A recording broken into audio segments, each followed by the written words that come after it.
Seja bem-vindo ao MDA, coloque seu fone de ouvido e viaje com a gente no mundo dos animes.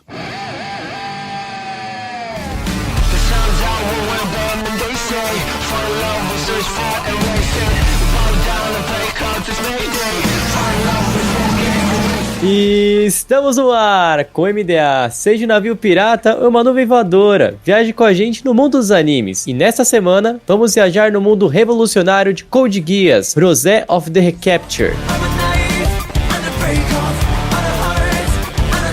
Eu sou o Bruno e talvez esse seja um card que eu me arrependi de ter tirado ali da pilha, viu? Talvez seja. Aqui é o Vulpix e este Code Geass é a prova que este anime é uma salada de fruta gigante. É mesmo, viu? Aqui é o Carlos e de retcon em retcon, Code Geass daqui a pouco vai estar superando a Marvel. Pior que é de várias marcas e várias coisas, cara. Pior que é bem verdade isso. Eu mandei pra quem? Foi pra tu, Vulpix, ou pra uma outra pessoa que, tipo assim, começou o Reconquista, né? Aí eu achando que era um spin-off. E igual teve um depois, logo de quando o Code Geass acabou, eu não lembro agora. Teve uns spin-off, né? O Boku no Acto? O Acto é da linha temporal, não é? Ele passa entre um R1 e R2. Cara, eu não lembro. Ainda teve o mangá lá da irmã do Lelouch, né, e tal. Aí quando saiu esse, eu falei, mano, esse aqui deve ser só um requente de Code Geass, né? Mas eu vou assistir pra ver. E aí do nada tem aparecem os personagens lá da linha temporal normal, tá ligado? Eu falei, porra, o que tá acontecendo, irmão? E se você quiser saber de Marvel, Code Geass, salada de fruta e sobre a temporada europeia de futebol, depois dos e-mails.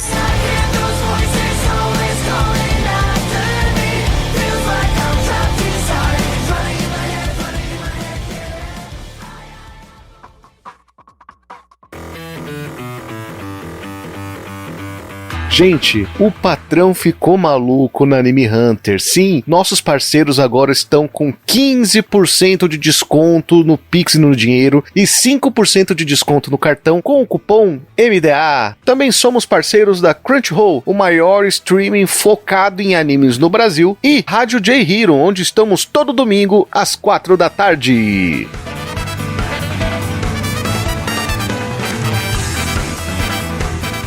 Nome original Code Geass da Kano Rosé, ou nome adaptado Code Geass Rosé of the Recapture, né, nome internacional. No Brasil, também conhecido como Code Geass Rosé da Reconquista, mas pra mim, nenhum deles é o que tá no meu coração. Pra mim, o que deveria ser o melhor de todos, Code Geass José da Reconquista. Deveria ser muito esse. Inclusive, eu estava vendo alguns episódios depois, né, que eu assisti inteiro, né, tinha assistido inteiro na época. E aí eu peguei agora, essa semana, pra rever alguns episódios em português dublado, né, que tem na Disney Plus. Tá lá dubladinho, bonitinho lá, pra quem quiser. E assim, não foi... vou falar mal da dublagem? Não vou falar mal, mas eu vou dizer que eu prefiro a japonesa ainda, tá? Aí, faremos a dublagem. Ô Bruno, podia ser Zé da Reconquista. Poderia ser. O código do Geass, o Zé da Reconquista. Podia fazer um market, com certeza deve ter uma cidade chamada José da Reconquista, tá ligado? Imagina o market, tá ligado? Os caras perderam a oportunidade de marketing. Eu botaria na minha camisa de time de futebol Zé da Reconquista. Acho legal. Poderia ser. Enfim. Gêneros: mecha, sci-fi, thriller, ação, aventura e drama. Está disponível aqui no Brasil pela Disney Plus, que agora é Disney Plus, antiga Star Plus, né? 12 episódios, data de lançamento 21 de junho de 2024 até dia 6 de setembro de 2024. Estúdio Sunrise, teve uma participação ali da Boomon também, e direção de Yoshimitsu Ohashi, que fez Trigun, também participou, né, de Trigun, o original, Witchblade e Galaxy Angel. Teve dublagem, como o Vulpix bem falou, que a dublagem foi pelo Alcateia e a direção de dublagem Dalin Jardim. A fonte é um original, é baseado na franquia Code Geass, obviamente, mas é uma história original, né? Não é baseado em nenhum mangá prévio. E os autores é Goro Taniguchi e Ichiro Okouchi, perdão. Mais respeito, né? Grandioso Goro Taniguchi. Não sei, talvez está no momento repesado, a gente vai falar sobre isso. Aí, já que estamos aqui, vamos falar um pouquinho sobre a direção, né? Que a gente sempre dá... Calma aí, eu queria passar um disclaimer aqui, que é feito pelo pelo grande estúdio Sunrise, como você disse, né? Que faz vários animes de mecha, né? E, por exemplo, fez anime de Love Live. Que pariu, cara. Tanto anime de mecha. Meu irmão, todo mundo tem que pagar as contas, tá ligado? Não vou culpar ninguém. Cara, Love Live é bom, mano. Por que a gente não tem cast de Love Live ainda? Realmente, o que tem cast de Live Live, cara? Assim, depois que teve cast de Erguia, pode botar qualquer coisa aí, irmão. Em algum momento teremos Live Live. É isso. Vai ser uma experiência. É igual o Sensei Omega, que eu tô aqui eu tô botando o lobby desse Sensei Omega faz tempo já. E vai sair, viu? Esse cast vai sair. Já estou sabendo que isso vai acontecer, não vai acontecer? Se você é nosso ouvinte e gosta de Love Live, peça nos comentários o e-mail, por favor, Love Live, que a gente vai agilizar isso aí. Faça um lobby pra gente, é isso. Tem que gravar esse podcast divertido aí, ô, Bruno. É isso esse podcast que faz a alegria do ouvinte, ou não? Concordo, eu tava muito feliz gravando Erguia. E é bom, né, velho? E o Bruno deu 10, tá? Só pra falar, tá? Não é só o ouvinte que tem que se divertir, os casts também tem que se divertir. Menos quando os caras botam anime duvidoso, né? Mas é outro momento. Né, Lucas? Né, Lucas? Bem observado, né, Lucas? Sei que você tá escutando, né, Lucas? É que o Lucas tem um gosto meio estranho pra anime. Tem alguns, mas tudo bem. Ai, José da Reconquista. Falando sobre a direção, Carlos, comente um pouquinho sobre a direção do nosso queridíssimo Yoshimitsu Ohashi. O anime num todo, né? Ele é bem animado. A Sunrise, né? Vamos ser sinceros, assim. O que a Sunrise vem fazendo nos últimos tempos são trabalhos de belíssima qualidade pro padrão do mercado de anime, né? E isso vem se explicando até pelo número pequeno até de animes que a Sunrise vem soltando, né? Se a gente for perceber, a Sunrise é um dos maiores estúdios do Japão, talvez, se eu não me engano, o segundo maior estúdio do Japão, e com franquias enormes, como é Code Geass, como é Gundam, que acabou de sair pela Amazon e tá em processo de sair alguns pela Netflix também, né? E então, tipo, a Sunrise vem fazendo poucos materiais, assim, muitos materiais normalmente ligado à mecha, onde que eles são literalmente a mecha dos robôs gigantes, né? Então, eu acho que o único estúdio hoje que consegue trabalhar direito com robô gigante é a Sunrise. Bem se apresentando agora o estúdio que vem fazendo o Giwex, né? O novo que tá saindo pela Amazon Prime, que é o estúdio do... como é que é o nome do autor de Evangelion? Estúdio Cara. Isso. Aí... E eles agora estão se apresentando, né? Já fizeram o Rebuild of Evangelion e estão fazendo esse novo Gundam agora, então, mano, assim, no todo, a animação é muito bem feita, muito bem feita, a ação é muito bem desenvolvida, pra quem aí gosta de sakuga de ação, esse tipo de coisa, a ação com os mechas é muito bem dirigida, os processos de batalha são muito bem feitos, você não fica perdido nas batalhas, né, cara, isso é bastante impressionante. Hoje em dia, vários mangás vêm tendo vários animes alguns vêm tendo o mesmo problema de mangá, em certo sentido, até pelo processo de desenvolvimento dos animes, né, que vem sendo cada vez mais corrido, muitas vezes se usa, por exemplo, o mangá como storyboarding. E aí tu pega os mangá que de vez em quando são urgentes, quadrinizados, aí isso leva um pouco pra animação, né? A animação fica meio confusa e tal. Aqui não, cara. Aqui você tem uma entrega, a guerra acontece a todo momento, você consegue entender tudo da batalha como tá acontecendo. Tem, né? Como é da histórico da franquia de Code Geass, tem seus momentos ali de fanservicezinho, né? Peitinho pra fora, né? Close na bunda e tal. Mas, assim, nada que eu acho que vai desmerecer a obra nesse sentido pra gente falar mal, preciso, até porque é pouco, assim, é bem localizado esse tipo de coisa. E eu acho que num todo, questão de parte técnica mesmo, assim, eu acho que entrega. Eu acho que entrega bem, eu acho a trilha sonora até, a gente pode falar mais, o Bruno pode falar um pouco mais. Eu acho até que ela traz o material que é não do original, né, mas dos filmes, e pra fazer ali, a abertura é legal, então, tipo, eu acho que ele tá bem entregue no processo todo, como, eu acho que pega mesmo, é mais o processo da história mesmo, entendeu? Acho que a direção consegue entregar num material que não é tão bom, assim, da história que a gente vai comentar mais pra frente, né? Tem seus vacilos, tem os personagens meio chatos e por aí vai. Queria falar do traçado do Code Geass, né, que é a identidade dele. É da Clamp, né? Isso, eu ia falar Clamp. Pô, as mulheres lá da Clamp que fizeram lá naquela época lá de 2008, né? 2008, 7, 8, se eu não me engano. Que foi quando saiu o Code Geass R1, R2. Cara, eu gosto muito dos traçados do Code Geass, né? Que tem esses corpos longos, né? Braço longo, perna longa, assim. E eu gostei que eles mantiveram o mesmo traçado pra esse Code Geass, que ficou maravilhoso, cara. Os personagens são muito bem desenhados, né? São bem estilosos, você lembra muito bem, eles são muito bem caracterizados. Cada personagem, ele tem essa caracterização muito incrível, né? O próprio Norland mesmo, que é um grande vilão, né? A gente vai comentar sobre o vilão do que é o Norland, mas assim, o impacto que ele tem como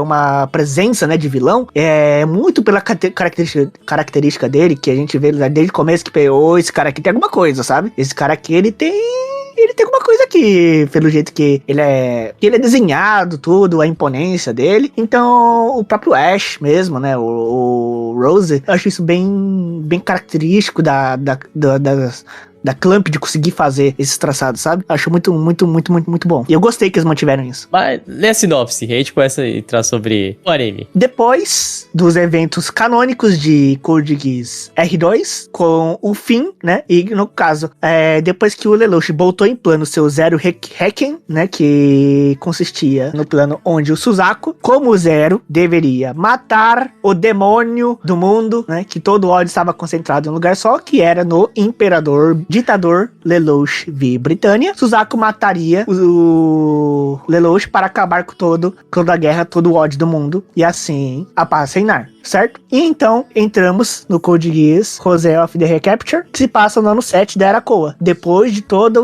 os anos de Império da Britânia, né? Isso no antigo bloco de Hokkaido, que situa lá uma pequena parte extrema do Japão, né? Que agora é controlado pelo Império Neo-Britânico. A história acompanha os dois irmãos mercenários, né? Irmãos que são mercenários anônimos, como Ash e Rosé.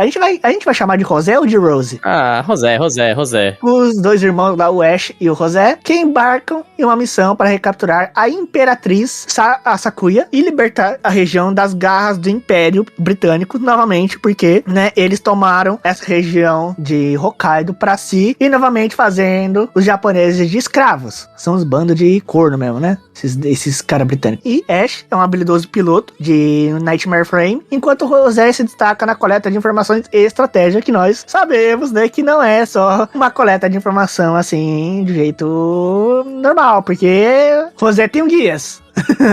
E eles se unem à resistência japonesa para enfrentar o império dos seus cavaleiros Einberg, liderado pelo imperador Kalis, até o momento, né? E eles se juntam à resistência chamada de 7 estrelas... 7 estrelas brilhantes, acho que eu traduzido assim, mais ou menos. Isso mesmo, 7 estrelas brilhantes. E é isso aí, que até o momento a gente ficar perguntando cadê a Ordem dos Cavaleiros Negros, e a gente sabe que a Ordem dos Cavaleiros Negros está, né, em uma outra coisa aí, que esse Império Neo-Britânico criou uma coisa chamada Barreira de Setump, que impede que os outros Nightmare Frames entrem em ação, né? Porque as máquinas não conseguem ser ativadas. Esse é o contexto histórico de Code Geass Rose of the Recapture. É um grande disclaimer pro ouvinte, pra você ouvinte que conhece de Code Geass, está falando, a gente não vai entrar nos outros pontos, a gente vai dar esses recaps mais curtos, mas assim, a gente não vai entrar muito nas histórias, porque se a gente ficar falando da história de Code Geass, das continuações, etc, lascou, né? Até porque não é, Bruno? A gente tem um podcast de umas 3 horas, que é o último episódio do Animistcast, que a gente falou muito, acho que teve 6 pessoas gravando esse podcast, foi o Chris, o Muriel, o Raul, o Lucas, e não lembro se teve alguém da Catum. Acho que eu gravei os 3 últimos podcasts do Animistic. Foi um podcast bem grande, com muita gente, que teve até a relinchada do cavalo do Lelouch, que o Muriel dormiu no podcast. Fica aí a sugestão, se você nunca ouviu falar do Code Geass, né, também ouça aí Animisticast, ouça o último e volta pra cá nessa minutagem exata. Mas continuando, essa parada que como começa o José da Reconquista, eu vou chamar assim a partir de agora, ele tem uma pegada que eu gostei, que eu senti que eles procuraram tentar voltar pra origem do Code Geass, tá ligado? Eu sinto que ele é muito pegado na forma de contar a história e no design da R1, tá ligado? Assim, de tipo, contar uma história de rebelião, tá ligado? De não uma história que a gente vê no R2, que é uma história mais de ação, sabe? Mas sim uma história de revolução, aquela da história do pessoal que tá colocado à margem, tentando passar por cima do Império, né? Tem um nome esse tipo de história, não lembro agora. Se os caras relembram, mas esse tipo de história que é sobre esses grupos marginais que tentam tomar o poder, né? Esses levantes. Até o design, o próprio design dos Nightmare Frame foi uma coisa que me chamou a atenção no Reconquista, porque o R2, os Nightmare Frame, eles são quase Gundam, né? Tipo, eles são muito mais a pegada de Gundam do que de robôzão mesmo de guerra, né? Aqui não, eles são muito máquina, né? A época dos Nightmare Frames, naquela época do Code Geass R1 e R2, eles eram Nightmare Frames muito prematuros, porque era a época que eles ainda estavam começando a descobrir como funcionavam essas máquinas, e eles estavam criando essas máquinas ainda. A gente pode ver que os Nightmare Frames aqui dessa época atual, original, que é da Era Koa, eles são muito mais desenvolvidos, eles são muito mais inteligentes, são muito mais ecléticos nos movimentos, eles têm equipamentos e habilidades muito mais requintadas, além também de que o próprio Norland, ele criou uns Nightmare Frames bem esquisitos, que são os Loki, né, que são aqueles polvos estranhos lá, que é um terror absoluto aquilo lá. E o próprio, sei lá, o próprio Nightmare Frame que ele pilotava também era um absurdo. É muito mais máquina, né? Essa é a impressão que eu tive, assim, são muito mais realmente máquina de guerra e não, tipo, igual tinha o Nightmare Frame do Suzaku, até da Karen, que volta a aparecer, entendeu? Tipo, na série, que é muito mais, parece um Gundam do que uma máquina de guerra mesmo, tá ligado? E aqui eles têm, tipo, a Artemis do Rosé, né, que é aquilo lá quase não se coloca como um Nightmare Frame, não existia nenhum Nightmare Frame que fazia aquilo, né, no época da R1 e da R2. É o Megazord, né, mano? Tem que se chutar pro outro pra virar alguma coisa, né? Mas aí entra um pouco dessa história que a gente é apresentado. Tem esse contexto, né, da explicação, uma breve explicação do que aconteceu com o Japão, depois da queda do Lelouch, tal, até chegar essa parede de Stump, que é algo que a gente nunca tinha ouvido falar na série, né? Uma informação nova, que existe tipo de tecnologia que desliga Nightmare Frames. E aí começa a história, né? É uma desculpa que usaram pra eles neutralizarem a Ordem dos Cavaleiros Negros. Foi só pra isso. E pra não vir a Britânia de fora falar assim, a gente fez um acordo de apaziguar a situação, mas você, Norland, tá fudendo a porra toda. Essa questão, né, dessas criações que eles fizeram pra meio que separar o mundo antigo de Code Geass, né, vou colocar assim, né, as referências dos acontecimentos antigos de Code Geass, eu acho que isso joga a favor e contra a obra, dependendo da continuação, sabe? Porque, tipo assim, inicialmente, porque eu falei, inicialmente eu tava vendo, eu tava achando até que era um spin-off, alguma coisa assim e tal, e aí, aceitei, sabe? Então, tipo assim, a construção como eles estavam fazendo, eu falei, beleza, deixa pra lá. Só que quando se adentra mais o processo narrativo da obra, e aí eles voltam a retomar o mundo de Code Geass que tá fora do Japão e tal, eu começo a ver até umas incongruências, tipo assim, cara, era pra ter uma disputa política muito mais pesada, a questão do Norland ligado à Britânia, como é que é isso, de ele ser o Lorde da Britânia, mas como as coisas se desenvolvem e tal, eu acho tudo meio qualquer coisa, assim, sabe? Que por mais que ainda tenha algumas coisas assim e tal, ainda se tinha principalmente no R1 e no R2, né? Ainda se tinha uma perspectiva de você dar um pano pra construção desse tipo de coisa, né? Dessa estruturação política, estruturação de construção de castas, esse tipo de coisa que tinha em Code Geass, né? Aqui, mano, essa relação, principalmente do Norland, do controle dele da área do Japão e tal, quando vai adentrando cada vez mais o final da obra, pra mim, descaralha num nível, assim, que, tipo, eu falo, irmão, tá bom, meio qualquer coisa mesmo, a gente resolve aí e é isso, sabe? Inclusive, acho meio que as resoluções dos personagens meio qualquer coisa, sabe? Eu acho que é isso.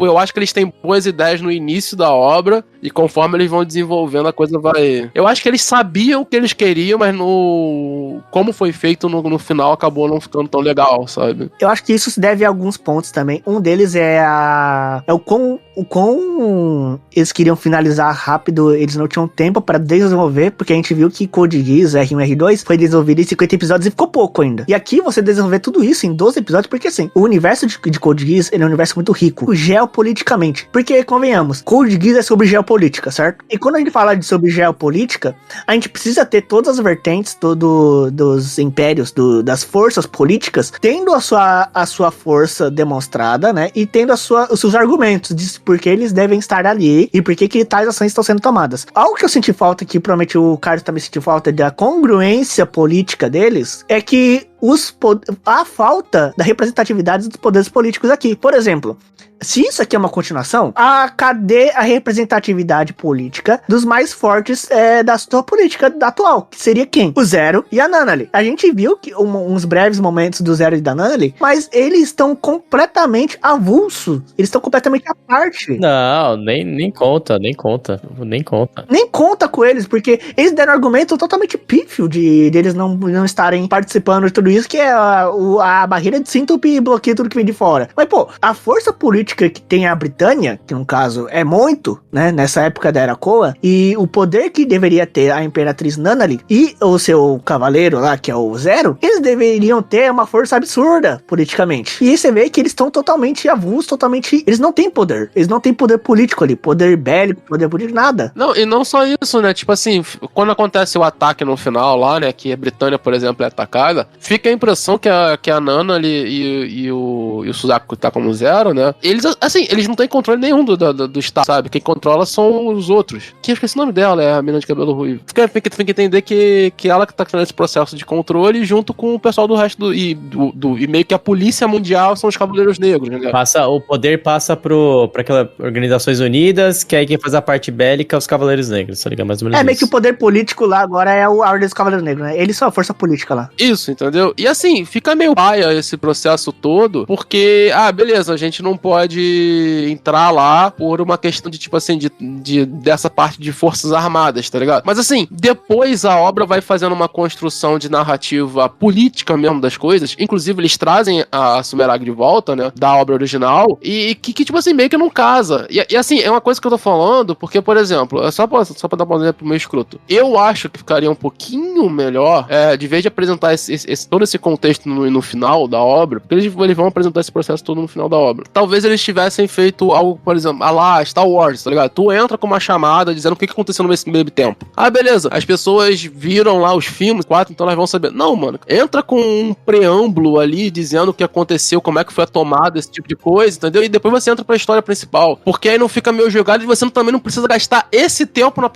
parte da narrativa, depois, posteriormente, sabe? Você não precisa nem mostrar, igual o Star Wars fez, sabe? Tipo, o episódio 4, você não mostra o que são as coisas. Você vai lá e diz, e depois você conta a história que você quer contar, né? E eu acho que, por incrível que pareça, eu acho que a história principal, ela é tão fechada dentro dela, né? A história da Reconquista e tal, que meio que ela descasa muito com esse ato político em volta do processo inteiro no restante final da obra, sabe? Quando você começa a fazer essa congruência com o resto do mundo de Code Geass e tal. A ponto de é o que eu falei, tipo, eu não sei se outras pessoas que nunca viram Code Geass ou que viram lá atrás o R1 e o R2 e aí depois nunca mais viram mais nada e aí vão ver esse agora, se eles não vão ter a percepção de no início parecer ser quase tipo assim, isso aqui é uma outra história, um spin-off dentro do mundo de Code Geass, sabe? E fica meio parecido isso no início. Mas é uma tentativa, né? É uma tentativa de ser isso, cara, porque as coisas não conversam. Acho que a principal falha pra mim do roteiro é essa. E sabe o que é pior?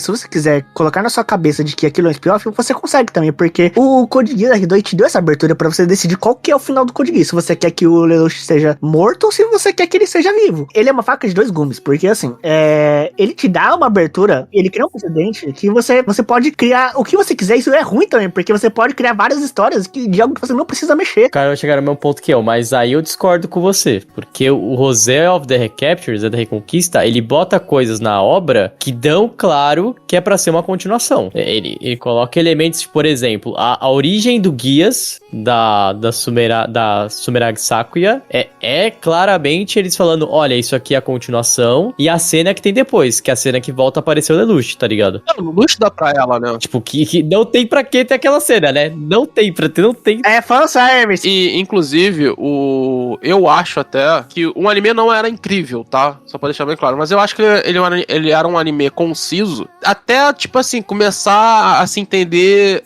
da onde que saiu o poder dela e começar a aparecer o Lelouch, sabe? E aí começa a vir todas as referências da parte antiga de Code Geass, tá ligado? Até ali, o anime era meio conciso dentro dele, entende? Tipo assim, era um anime de revolução, onde você tinha o personagem principal. Não tinha muito tempo pra histórias secundárias, sabe? Inclusive é uma coisa que eu acho que faz um pouco de falta na obra, né? Tanto que a única história meio secundária que a gente vai ser contada é a história do Ash, né? Que não é ele caçando Pokémon. Piadinha ruim, né? Mas assim, a história dele é a única história meio que secundária que vai ser contada. E de resto, assim, é uma história muito linear do processo da Revolução a partir da visão da nossa querida Zé, né? Então, tipo, todo o desenvolvimento ali. Então, tipo assim, a história era meio redondinha até então. Aí depois, quando você expande, quando você vai tratar do Geass, quando você vai tratar, tipo assim, do ataque mundial e de quem é o Norland, esse tipo de coisa, aí o bagulho começa a desvairar por um processo meio doido, assim, acho que as coisas meio se perdem. E isso joga contra a obra, assim, fica meio chato o processo.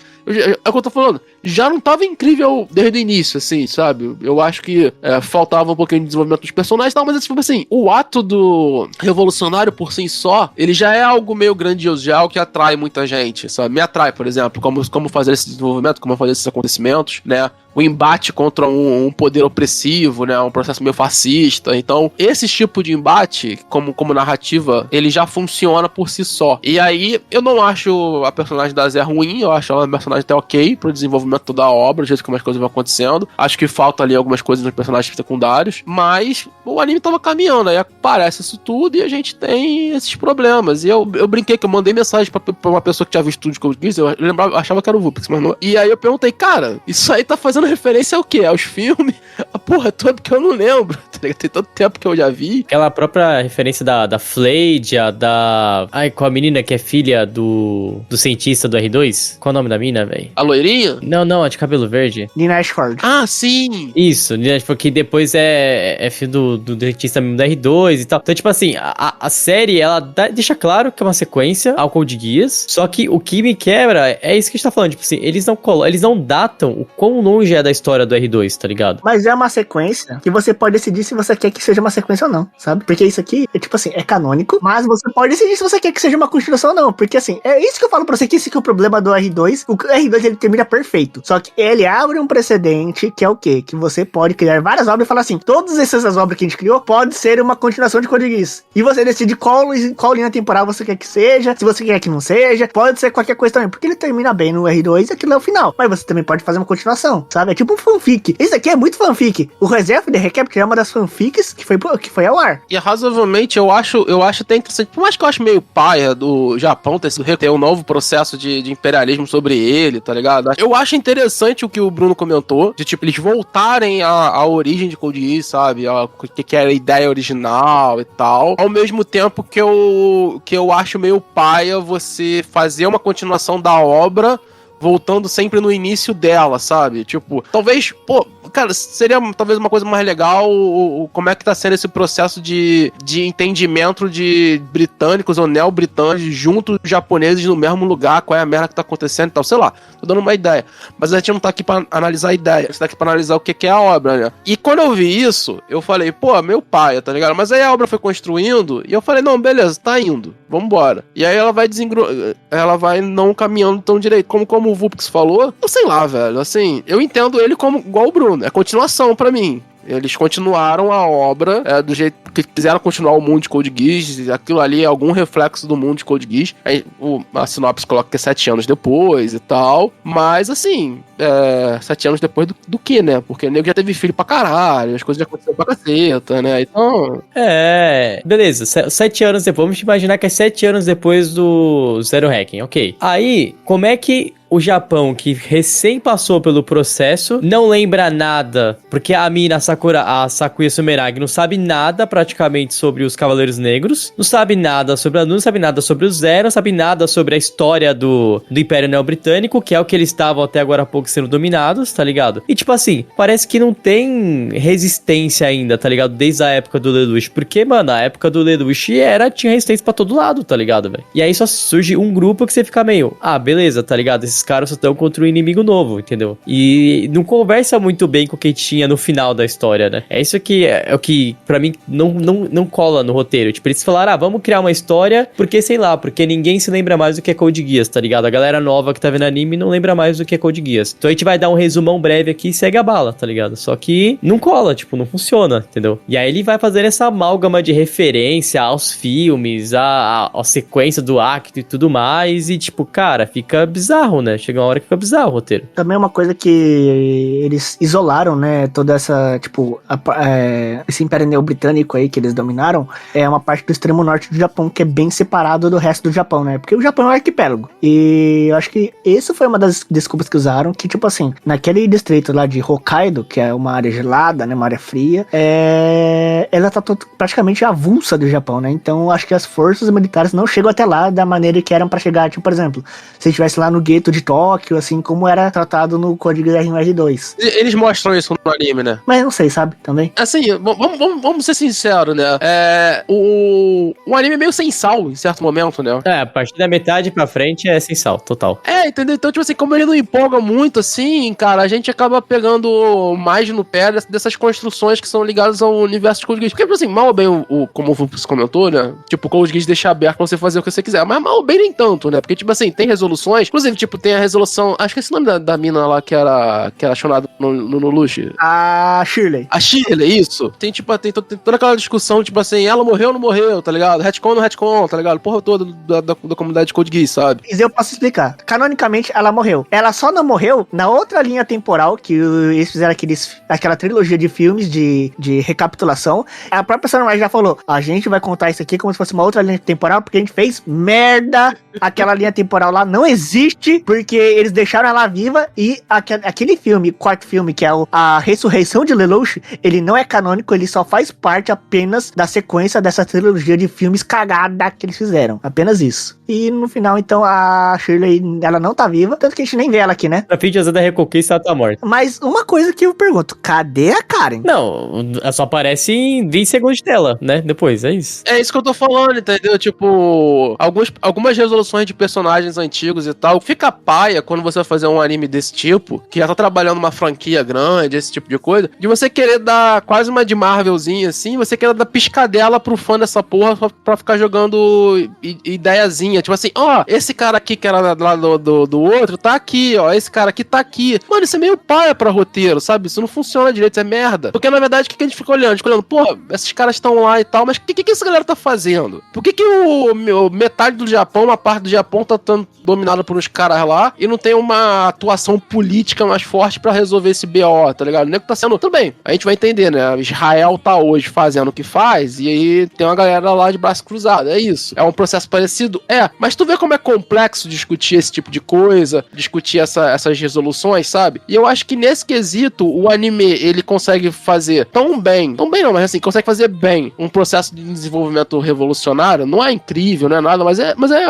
dá pra se assistir legalzinho, toda a formação ali do que tá acontecendo como revolução ali por parte da José, aí depois quando ela salva lá o general e tal, quando tem todo esse processo, pô, o anime até vai, né? Mas depois que começa a fazer essas construções a posterior, parece que fica faltando um pedaço da narrativa, sabe? Porque você quer ficar dando esses flashzinhos pro fã, velho. Isso não funciona. Constrói a tua própria narrativa, porra. Se é pra esses personagens serem importantes, traz eles pra narrativa pra eles terem discussões de fato importantes, pô. A mina, a princípio, é sobrinha da Sumeragi, tá ligado? É isso, né? Pelo que eu entendi. A tia que é presidente importante politicamente no mundo inteiro, o cara tá pouco se fudendo pra porra da sobrinha, tá ligado? Porra, que maluquice, tá ligado? É doideira, sabe? Entendeu? Tipo, é uma discussão assim, tipo, aí depois vão matar a sobrinha que não é a sobrinha, que é a falsa sobrinha, né? Aí anunciam que vão matar ela aí, ligado? Porra, meu irmão. É esse descolamento com os processos narrativos que eu acho que descasa com a obra. E assim, eu sou fã, o Vulpix é fã, e a gente acaba ficando meio puto com esse processo, sabe? Porque aquela coisa, se não é pra fazer direito, não mexe nisso. E pior que, tipo assim, eu acho que as ideias até legais, sabe? Foi o que eu comentei, a personagem principal da obra, eu acho ela até legal, cara. Tipo assim, eu não acho... Eu até acho que eles tentaram fazer um Lelouch de saia, tá ligado? Mas não rolou tanto, assim. E o Lelouch de saia é foda. Mas não é, cara. Tentaram. Assim, meio Lelouch, meio Karen, sabe? E quando ela começa a usar a Sakuya começa a usar o guias, a gente vê que ela realmente parece o Lelouch, sabe? O corte de cabelo, o traçado do rosto. Ela parece mesmo com o Lelouch. Não, é verdade mesmo, cara. Parece com o Lelouch. Ela faz coisas igual o Lelouch da parte de inteligência e tal, só que num ponto parece que ela é filha do Lelouch com a Karen, que a Karen vai pra porrada e de vez em quando ela também vai, tá ligado? E é isso, mano. Falando no Lelouch, ele virou a C2? Ah, virou, né? Virou. Então é o L2, né? É o LL. Ele virou LL, né? Só teve uma cena, né, dele aparecendo, que é quando ele tá falando lá com a Rosé, e aí ele fala lá faz o L, né? A cena, ela responde uma dúvida que, por isso que pra mim ele tem esse caráter de continuação, porque ele responde uma dúvida que há muito tempo a gente tinha, que era, beleza, o que aconteceu com o Lelouch no fim das coisas, né? O Lelouch, ele vira um bruxo, né? Que é o que ele acreditava que a Cici era. Então ele continuava com essa mesma ideia, ele virou um ser sobrenatural, que a gente não sabe o que é a galera da Ordem do Guias e tal. E que não precisa explicar, né? E não precisa explicar, é isso. Ele só serve pra dar fanservice, que ele tá com design novo, né? E que agora ele é um ser, assim como assistir, imortal e que consegue repassar o Guias. Sim, ele pegou o código, né? É isso.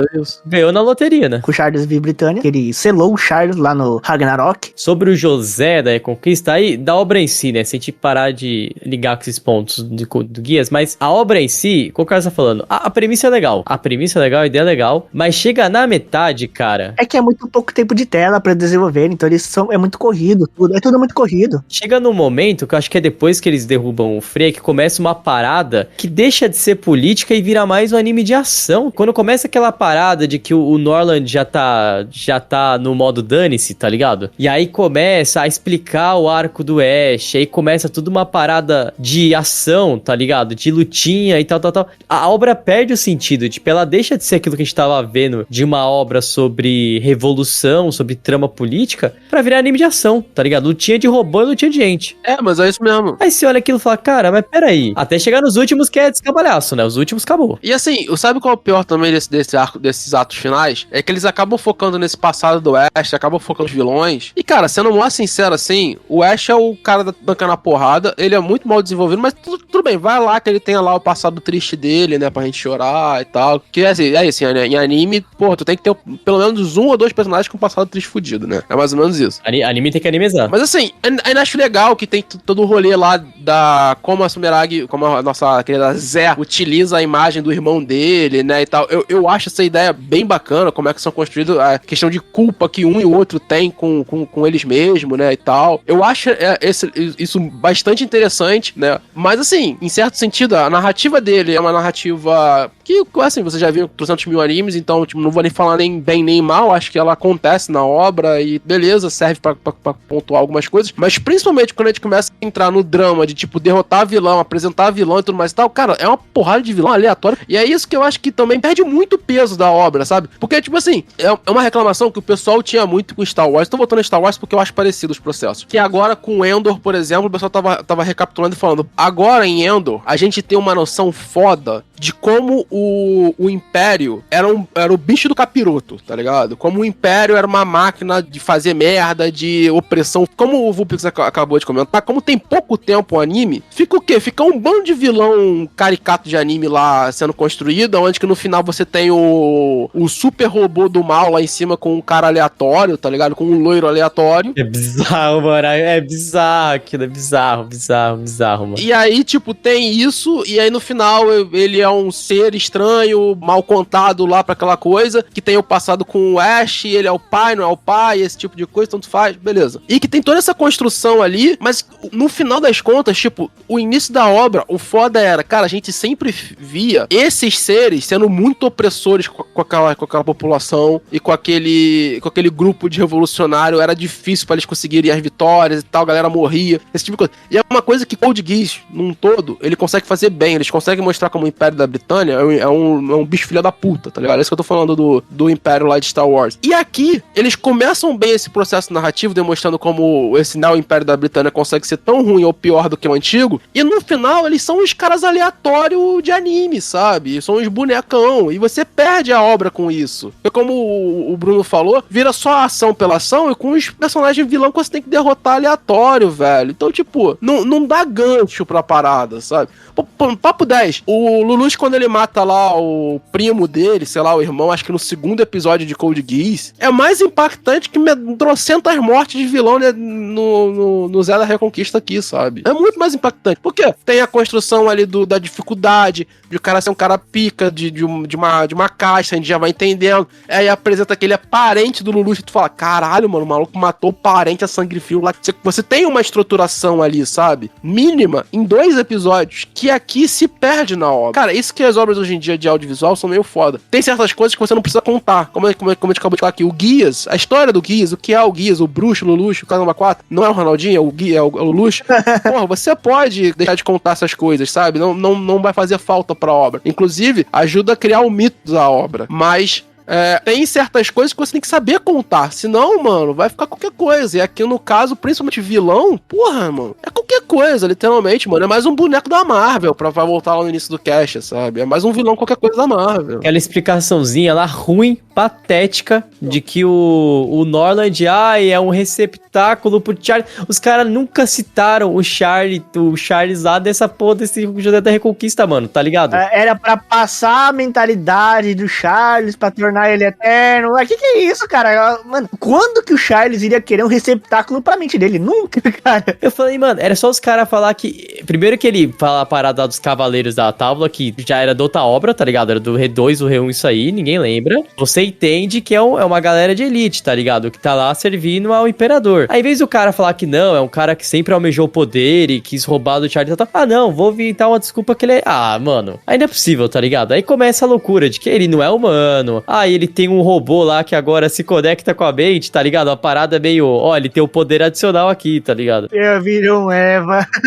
Não, e o que eu não entendo, mano, como é que um estado que ele tá isolado do mundo tem tecnologia suficiente pra construir uma série de robô que dá um cacete no mundo, tá ligado, velho? Não, e assim, cara, é tão mais fácil. Assim, eu não tô zoando. Você, de vez de criar um super vilão, Ed, que vai fazer menção e tudo mais e tal. Cara, que você não pega e faz assim, por exemplo. Cara, esse cara, que é o Norland, ele era um nobre da Britânia que acreditava... É tipo um nazista, tá ligado? Ele acreditava fielmente nos preceitos da Britânia. Eles são melhores, eles são isso e tudo mais e tal. Então ele meteu um golpe pra montar o cantinho do mundo que ele acredita ser. Acabou, irmão. Você não precisa de muito mirabolismo nesse processo, não, sabe? Cara, não, mano, esse final desse anime aí, só serviu pra irritar. É muito ruim, cara. Eu posso dar um argumento que vai quebrar todo esse codiguiz? Não, mano, Vocês lembram qual era o motivo da Britânia ter invadido o Japão no Code Geass 1? Cara, pior que não. O motivo é por quê? Por que tem muita guerra hoje em dia no mundo? É por briga de recursos também, não é? Espaço e recursos, certo? Aqui, no Code Geass, eles brigavam por espaço, por quê? Por causa dos recursos. A fonte era o Sakura Dite, lembra? O Sakura Dite, esses minerais raros, eles são a fonte de energia para os Nightmare Frames. O motivo da Britânia ter invadido o Japão, naquela época lá, que tornou eles como Área 11, né? Foi porque foi encontrado uma grande fonte de Sakura Dite nas proximidades do Japão. Por isso que invadiram tanto o Japão. E aqui, eles isolaram o Japão, o Hokkaido no caso, do resto do mundo. E cadê essas fontes de Sakura Dite pra fazer tanto Nightmare Frame, tanto Loki assim? Que tecnologia, né, mano? O que tá movendo essa tecnologia se não tem fonte de Sakura Dite aqui? Porque os caras nem tinham a tecnologia do Guias. Os caras não lembravam o que era o Guias, tá ligado, mano? Mas, e outra coisa, Sakura Dite, essa fonte de Sakura Dite é mencionada o Code Geass 1 e 2 inteiro, que esse é o motivo deles estarem invadindo e tendo toda essa guerra. A gente vê lá as coisas lá da faixa de Gaza aí, né, toda essa briga da Europa e do Oriente Médio, né, no caso, que essa tanta briga, assim, por gás natural, aí petróleo, essas coisas assim, e briga de território, né, no caso da Ucrânia com a Rússia. E a gente vê aqui, no Code Geass 1 e 2, até isso tinha o argumento plausível, que era a briga de território por causa das fontes naturais, que eram os minérios de Sakura Dite. Que isso sim daria o poder bélico para um país superar o outro. E cadê tudo isso aqui nesse Rose of the Recapture, certo?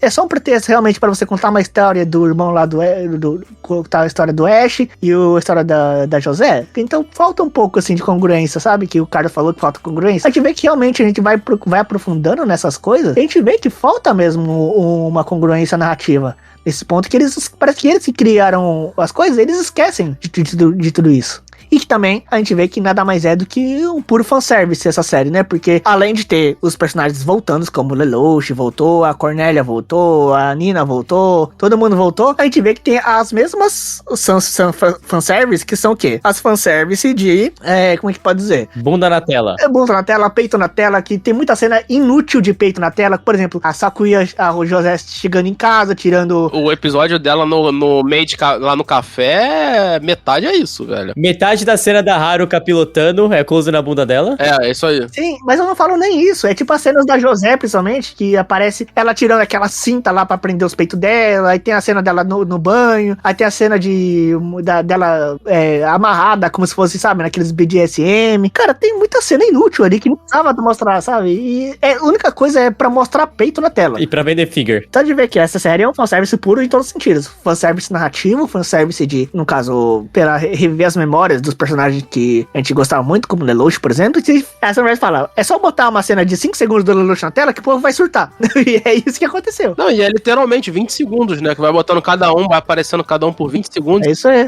Mas assim, eu gostei de assistir Code Geass. Gostei de assistir Code Geass. Mas assim, tem essas coisas aí que são os poréns. Que são muitos. Uma coisa que eu gostei. Eu gostei da parte que eles desenvolveram, né? O arco deles neutralizarem a arma, que seria a bomba atômica, né? A Fleia, como eles fizeram todo o processo lá de estratégia, tudo, pra combater o uso da Fleia, né? Achei legal. Inclusive que o método de neutralização da Fleia parece muito com como neutralizava o Adão lá, né? Do Neon Genesis Evangelion, que o cara Usando a lança lá. lança de Longinus, né? Parece muito aquele processo lá, aquele método de parar, né? O Adão. Aham. Então, achei curioso até que realmente faz sentido, né? Achei interessante a forma que eles lidaram também, como de impedir que aquela base lá que segura a Fleia caísse lá na população. O Damocles, Isso, Damocles, que já era algo que era muito usado no R1 e R2 e que eles reutilizaram de uma maneira inteligente aqui, né? Que, pô, se você tem uma arma desse jeito, reutiliza. Se são dos seus poderes aí que... A gente vê, hoje em dia, o que impede um mundo de criar uma guerra contra onde o país cria guerra contra o outro? Eles terem uma bomba atômica. Se você tacar a bomba atômica em mim, eu vou cair. Mas você vai cair também porque eu vou tacar em você. E a Fleia nada mais do que é uma bomba atômica. Então, achei essa parte interessante, pelo menos. Considerações. Com certeza é um dos Code Geass já feito. É interessante pra você reviver uns momentos, né, de Code Geass. É sempre interessante você, pelo menos, pegar pra reviver uns momentos de Code Geass e pensar, vamos ver. Vamos ver o que eles vão montar aqui dessa vez, sabe? Eu fiz isso com um Boku no Hero, eu tive a infeliz experiência de ver o filme da recapitulação lá no cinema, que foi algo nada prazeroso. E tive a experiência de ver o Code Geass Lelouch, o Resurrection of the Lelouch, que eu dormi na metade do filme. E agora temos a experiência aí com José of the Recapture, José da Reconquista, que em partes eu gostei. A gente não falou aqui, mas a gente mencionou em um cast musical que a gente tinha, que é a grande abertura desse anime, que é cantada, que é feita pelo Miyavi, grande Miyavi. Essa é uma das melhores músicas do ano passado. Essa música é muito boa, nossa senhora, como a abertura desse anime é boa. Os personagens também eu acho muito bem desenhado, muito bem característico. A gente identifica que cada personagem tem seu traçado, suas características, né? Suas individualidades muito bem distintas, são muito legais, né? Os personagens de Code Geass, acho que todos os personagens de Code Geass são muito legais. O Ash é legal, o Rosé é legal, os caras da Britânia é legal, os caras do Japão é legal, né? A forma que o Kuroto também, que ele agora tem uma cicatriz gigante no olho dele, ele deixa ele bem maneiro com isso. É o general, né? O general. Ele é o general agora, ele é o general Kuroto. Tem aí o Luxemburgo aí fazendo história com mulher, aquela ruiva lá, Natália Luxemburgo. O Luxemburgo. Tá apontando pra cima. Tá apontando pra cima. Tem que derrotar o Robojão, tá entendendo? Se tivesse o Luxemburgo nesse anime ia ser melhor. Enfim, acho que foi muito corrido o José da Conquista por conta que não deu pra se desenvolver. São muitos poucos episódios. É como se eles quisessem desenvolver os 50 episódios do Code Geass R2 e uma nova história com 12 episódios. Eu acho que é muito corrido. Eles não têm como desenvolver tudo isso. Eles tentaram achar uma forma, achei uma forma ok, porém tem muitas falhas aí. E o problema nem é o ponto de ser corrido ou não, mas sim a falha narrativa de que tem muita coisa faltando. Tem muitos pontos que são incongruentes, como o Carlos mesmo disse durante o cast inteiro, que tem pontos incongruentes nessa história aí, com muito amor que tem o Code Geass e com muito carinho que eu tenho por essa franquia toda, né? Eu sou muito grato a Sunrise por fazer Code Geass R1 R2, porque existe um mundo que no apaixonado, né, por animes, no otaku apaixonado por animes, existe um mundo antes de ver Code Geass e um mundo depois de ver Code Geass. Eu acho que a gente falou sobre isso também no cast de Code Geass, que depois que você assiste Code Geass, o mundo dos animes, ele se abre totalmente pra você. É uma experiência totalmente diferente de tudo que você já vivenciou. Porque você pode não gostar de Code Geass, mas o final de Code Geass é um dos melhores finais de anime já feito. E isso acho que vai se persistir por muito tempo ainda. Muitos finais de anime se equiparam com a grandiosidade que tem o final de Code Geass. Genialidade que é por causa de todos aqueles 50 episódios que foram trabalhados pra chegar até aquele final. E eu acho que nesse final aqui, ele não tem esse mesmo peso. A gente não sente o peso. O final da Sakuya lá, que ela se cala para sempre, né? Porque foi o único método que ela achou para neutralizar o guias dela, que era por voz, que ela não podia falar, senão ela iria chamar o guias dela para toda a população, para o mundo inteiro, e isso traria o mundo de soberania da Sakuya. Ela não queria isso. Então, eu acho que, não sei, sabe, eu sou meio com o pé atrás com tudo que eles fazem de Code Geass depois de Code Geass R2. E por todas essas incongruências, por por eles tocarem algo que eu acho que não deveriam tocar, sabe? Pra mim é uma nota 7 aqui. acho que 7, 6,5. Eu vou dar 6,5, tá? Eu gosto de Code Geass, mas acho que tem tantos pontos que machucam a franquia de Code Geass que eu não consigo dar uma nota tão alta assim. Pra mim é um pouco acima da média só, um pouco acima do normal, é 6,5 pra mim. O Vulpix já falou algumas coisas que eu queria falar. Eu tenho a percepção, assim como o Vulpix, de ter sido pouco episódio pra uma construção de algo que demandava, de assuntos que Code Geass naturalmente demandam mais tempo, né? Code Geass hoje as franquias hoje mais importantes, talvez, da Sunrise, eu tô esquecendo alguma, mas Gundam e Code Geass, nesse caso, elas são duas franquias que trabalham temas muito complexos, né? Gundam normalmente trabalha questão de guerra, supremacia, processo de colonização e por aí vai. E enquanto que Code Geass também trabalha esses assuntos parecidos, né? Mas vai trabalhar muito mais na questão de supremacia, mas numa questão muito de Estado fascista, né?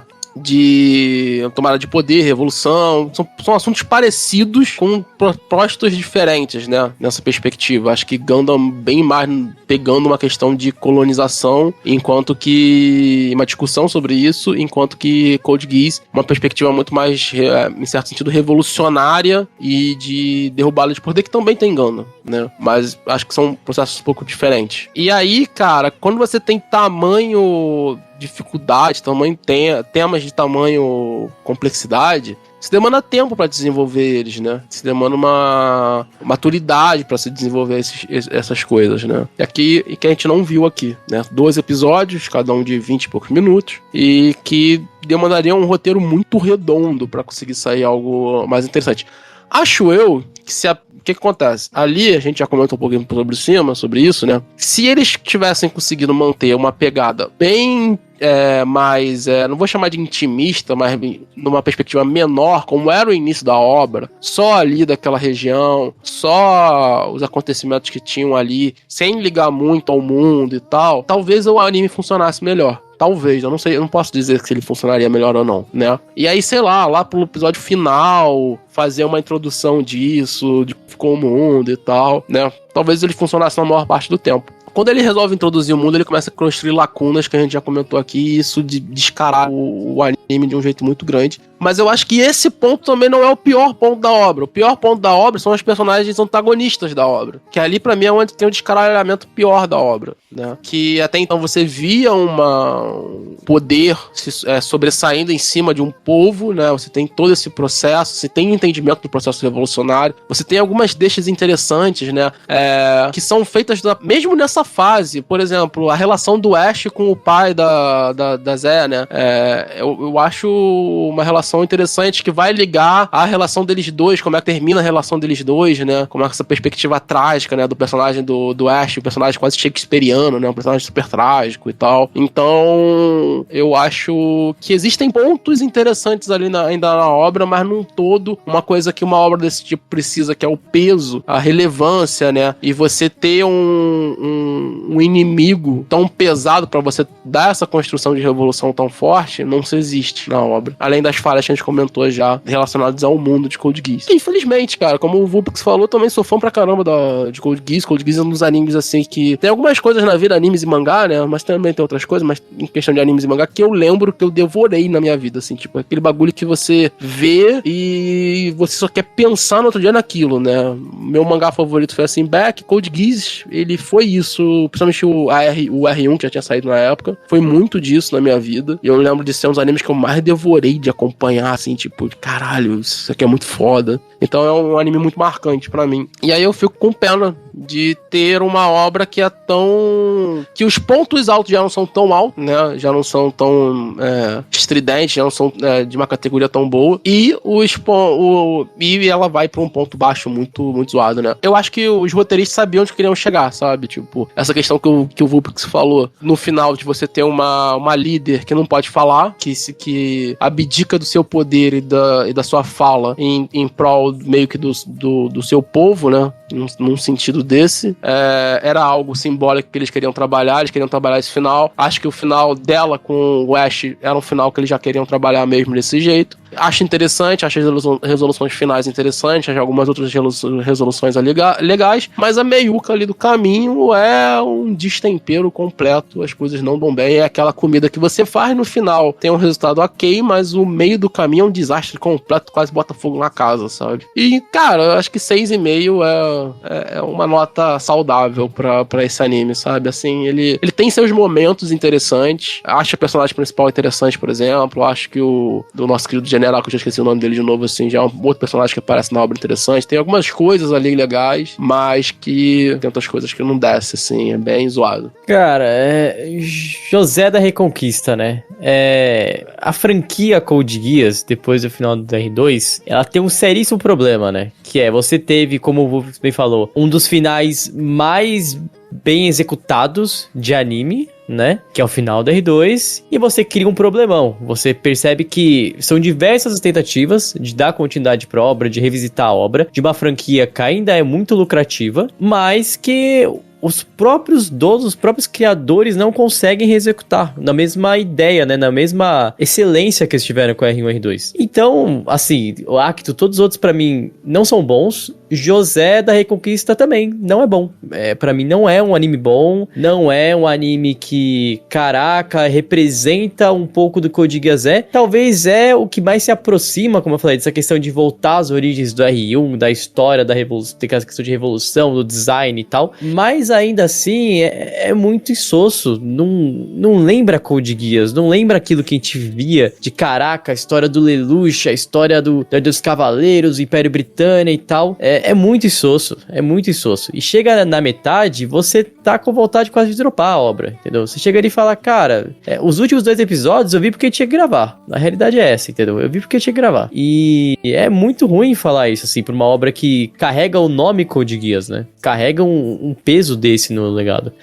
Sobre som, eu não falei muito, porque também tá nisso, assim, tá na média, entendeu? É uma trilha sonora que tem um sound design bem legal, é legal o design do som e tal, mas assim, as músicas, tem uma abertura lá do Miyavi e tal, só que as músicas no meio, a utilização não é legal, não são músicas que te impacta, não são músicas que te faz parar e olhar, assim, e outros animes, cara, que estavam sendo lançados junto com esse Code Geass, por exemplo, o próprio que eu tava vendo agora, o Orb e os Movimentos sobre a Terra, é muito melhor os da trilha sonora lá, mas muito melhor, tem nem como comparar. A trilha sonora de Code Geass R1 e R2 eram lindas as trilhas sonoras. Tinha muita música linda ali, tipo Masquerade, por exemplo, aquela música final do Lelouch no tapete, sabe? Era tudo muito bonito, a trilha sonora de Code Geass, era lindo.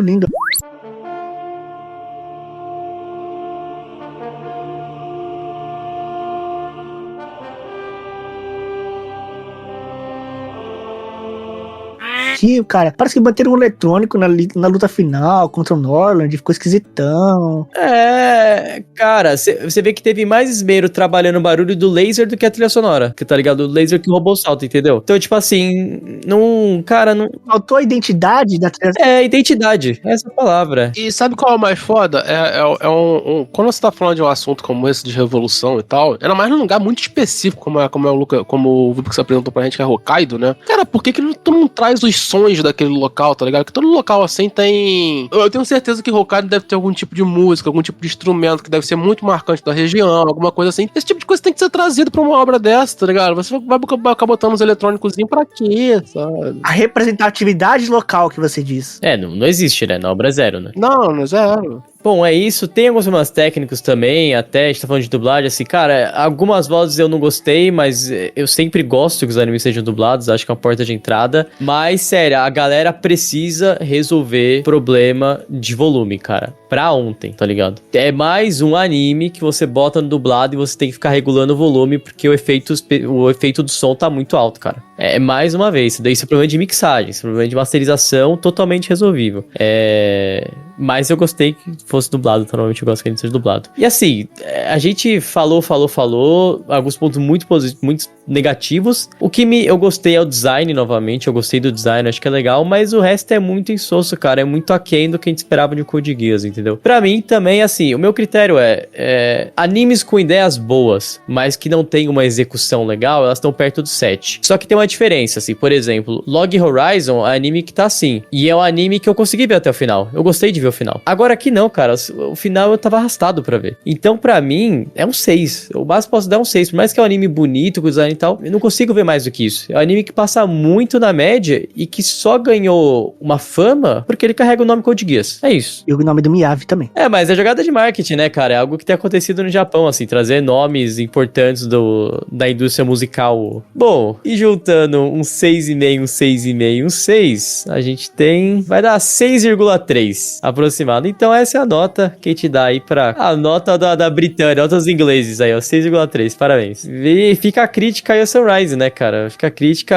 é um estúdio que eu sinto que tá acomodado muito ao tempo e com seus grandes nomes aí, né? Basicamente com Gundam. Ó, vamos passar uma dica aqui pra Sunrise. Sunrise, volta a fazer o que você sabe fazer de bom, tá? Para de fazer Code Geass, não mexe mais nisso, que isso aqui é uma coisa que vocês fazem. É tipo assim, um raio não cai 2 vezes no mesmo lugar. Às vezes cai, mas no caso de você não tá caindo. Porque vocês já tentaram umas 5 vezes aí e não tá funcionando. Deixa quieto o Code Geass, sei lá. Uma parada nova, crime IP nova. Faz alguma coisa de Gintama aí que os japoneses gostam. Faz um Dance Cocô no show que é muito divertido. Faz um Love Live diferente aí, um terceiro Love Live que eu sei que japonês gosta. A gente não gosta, mas japonês gosta, né?